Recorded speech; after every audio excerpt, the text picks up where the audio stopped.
Hi, my name is Craig Jones. I'm the Director of Cybercrime for Interpol. So Interpol's got a long history of working in this region, stretches back over 8 years now. First of all, the UAE provided the foundation seed funding for us to develop a number of new technologies which we're now able to use globally.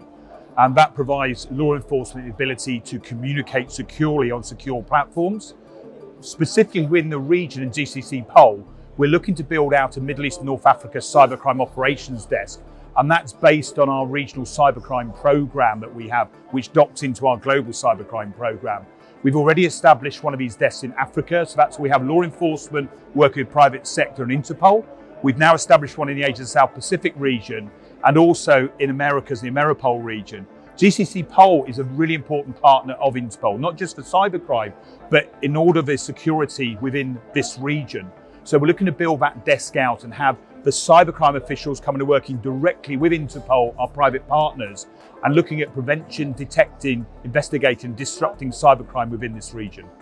So we're seeing quite a lot of patterns effectively. We're seeing cyber criminals going after the financial side of things. Now within the region, you have different countries at different maturity levels of use of digital technology. If we take the UAE, for example, you've got a very mature use of online technology. And that's backed up by the government as well in terms of the cyber strategies, and Dr. Al-Kuwaiti and the Cybersecurity Agency, the work they've been doing that is very focused on protecting the citizens, businesses and communities in the UAE. So the ability then to have that threat understanding, we bring that in from the countries, from law enforcement. So we look at the reporting cycles first of all, but that doesn't give us the full picture. We then work with private entities that are based within this region, such as Kaspersky, Group IB, KPMG and others, and we extract data from them and we fuse all that data together. What that then gives us ability is to look to identify where those cyber criminals are operating from. We don't necessarily see a huge amount of cyber criminals operating directly from this region, but we do see cyber criminals looking to target the region. And the reason behind that is because the sort of high net worth, shall we say, of companies and businesses, the use of that online technology. And it's that constant struggle to try and keep one step ahead. So we make sure that we're preventing cybercrime, but also we're then doing that disruption as well.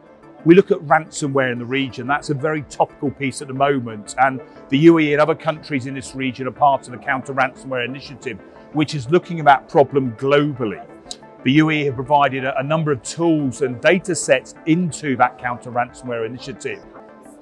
So I think a tip for the organisations here is follow that government lead.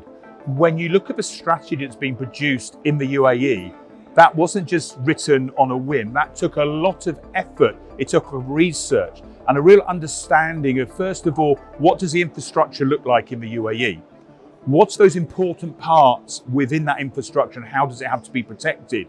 And that comes back to that, we call it creating communities to protect communities. We're all responsible for our own safety online, whether we're just going online, talking to friends and relatives, whether we're using it to run a multi-million international business. We all have that level of responsibility where we're protecting our families and our children and our loved ones, or whether we're protecting the sort of employees and individuals that work for companies as well. So for me, what I'd say is understand what you're doing when you're online. Who are you speaking to?